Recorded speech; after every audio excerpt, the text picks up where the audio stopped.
जी cast सर्वे पर अभी जब से रिपोर्ट आया है बीजेपी लगातार हमलावर है, सीधा आरोप है धांधली की है आप लोगों ने। आंकड़े गड़बड़ी है फर्जी।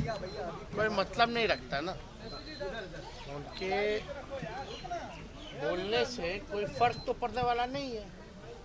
हम तो पहले भी कहे थे, अगर उनको इस आंकड़ों पर विश्वास नहीं है तो कम से कम उनको प्रधानमंत्री जी से कह करके देश में ही जो है जाति जनगणना करा लेनी चाहिए। लेकिन ऐसा होने वाला तो है नहीं, क्योंकि बीजेपी के लोग जो प्रधानमंत्री हैं या भारत सरकार में बैठे हुए लोग हैं वो चाहते ही नहीं कि देश में जो है जाति जनगणना हो। और ये जो आंकड़े हैं ये सब लोग जानते हैं कि साइंटिफिक तरीके से जो है इस काम को जो है पूरा किया गया, तो उनके बोलने ना बोलने से अब कोई फर्क पड़ने वाला है नहीं। सर अभी भी कई लोग हैं बिहार में जो चाह रहे हैं कि कब आपका गठबंधन टूटे, एक आस लगाए बैठे हैं कि अलायंस कब टूटेगा, ऐसी बातें हो रही हैं। तो हम लोगों को इस पर एकदम ध्यान ही नहीं रहता, कौन क्या चाहता है, कौन क्या करेगा। हम लोग जो है जनता की सेवा के लिए हमारी सरकार जो है काम कर रही है। जो हम लोगों ने जो वादे किए हैं उस पर हम लोग जो है खड़े उतर रहे हैं।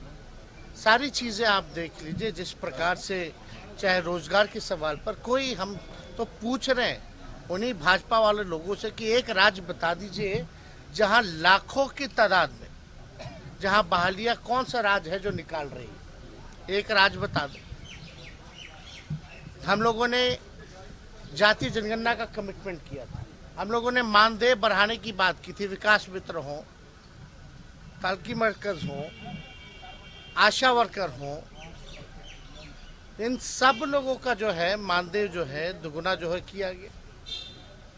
हर एक काम जो है हम लोग समय पर जो है कर रहे हैं और इससे बेचैनी तो होगी, क्योंकि अब भाजपा को भी लगता है कि जो महागठबंधन जो बिहार में है इसका कोई मुकाबला है ही नहीं, कोई मुकाबला हो ही नहीं सकता। चाहे प्रधानमंत्री या अमित शाह 365 दिन भी यहाँ रहेंगे तो भी इसका मुकाबला नहीं कर सकते।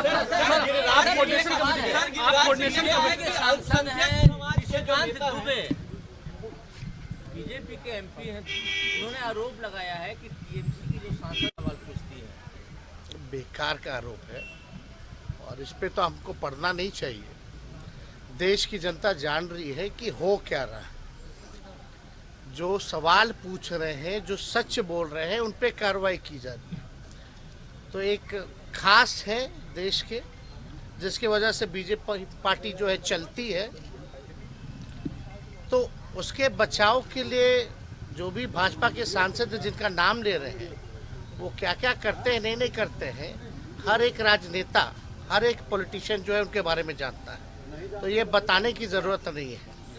वो अपनी डिग्री हो, प्रधानमंत्री जी की डिग्री हो, वो सब लोग जो है सच्चाई तो उस जानते ही हैं, लेकिन उसके अलावा भी उनका क्या काम है एमपी होने के नाते, ये पूरा देश की जनता ही नहीं बल्कि जो पत्रकार हैं, जो बहुत शुरू से ही जो राजनीति को देखते आए हैं, ऑब्जर्व करते आए, उन सबको भी पता है कि क्या हो रहा है। और महुआ मित्रा जो है पढ़ी लिखी महिला है, वो जिस कॉलेज से पढ़ी है उस कॉलेज में एडमिशन मिलना बहुत मुश्किल होता है, और वहाँ से सबसे बड़े बैंक में उन्होंने काम किया है, एज ए वाइस प्रेसिडेंट भी काम किया है, और ये मामूली बात नहीं है।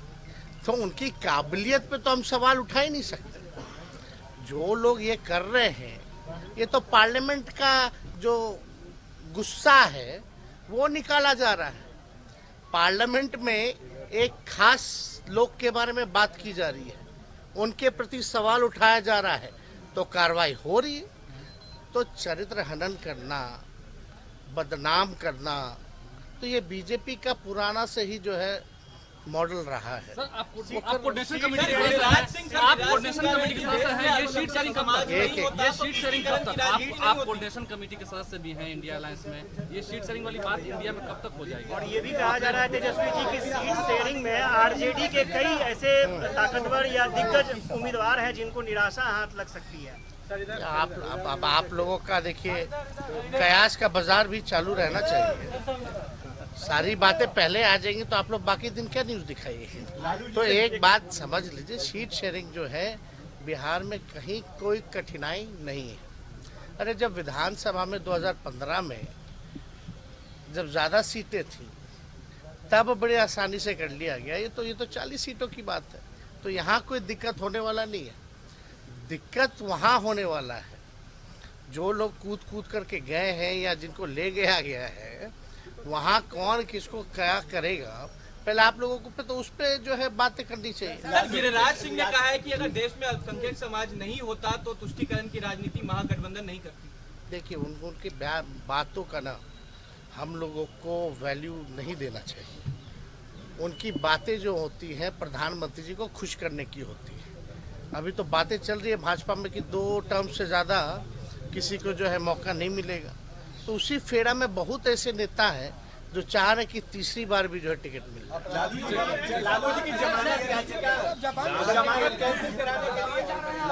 जमानत रद्द कराने के लिए सीबीआई ने मूव किया। आज सुप्रीम कोर्ट में सुनवाई हुई है। अच्छा, कोई पहली बार है? कितने आरोपी रहे हैं फॉर्डर स्कैम में, लेकिन तब कहीं याद नहीं आया। लालू जी के लिए ही वो कैंसिल कराने गए हैं, लेकिन कैंसिल कराने गए तो भाई ये बेस तो होना चाहिए ना, कोई पिटीशन में दम तो होना चाहिए ना। कॉन्करेंट चलता है, सबको पता है। और ऐसा जो बात वो लेकर के आए, नई बात जो लॉ पर स्टैंड ही नहीं करता है, तो हम लोग अपने कोर्ट में अपने पक्ष को रखेंगे और हम लोगों ने रखा है और न्यायालय पे हम लोगों को पूरा भरोसा है। और न्यायालय ने ही जो है उसी बेस पे जो हम लोगों को जो है बेल मिला है। तो इसमें सीबीआई मेरा कैंसिल कराने नहीं गया था क्या?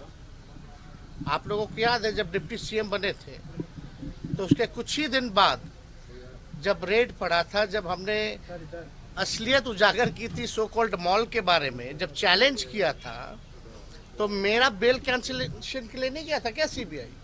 क्या हुआ? तो देखिए, न्यूज़ बनाने के लिए, छवि को धूमिल करने के लिए कुछ दिन ये सब बाजार चलता है, लेकिन सत्य की जीत होती है। सर, आप विदेश जा रहे हैं, जानकारी है विदेश दौरे आप जापान जा रहे हैं। उसमें ऑफिशियल ट्रिप है। ऑफिशियल ट्रिप में जो है टूरिज्म को लेकर के, क्योंकि बिहार जो है बुद्धिस्ट, जहाँ से आप जान ही रहे महात्मा बुद्ध की धरती है ये, यहाँ से उनको एनलाइटमेंट मिला है। तो इसको लेके पर्यटन को और बढ़ावा देने के लिए हम लोगों का जो है स्टॉल भी वहाँ जो है लगा है। तो लोग आएंगे, देखेंगे, जानेंगे। और टूर ऑपरेटर्स से लेकर के जितने वहाँ के सरकार के लोग होंगे, एम्बेसी के लोग होंगे, उन सब से हम लोगों की बैठक होगी। Thank you sir.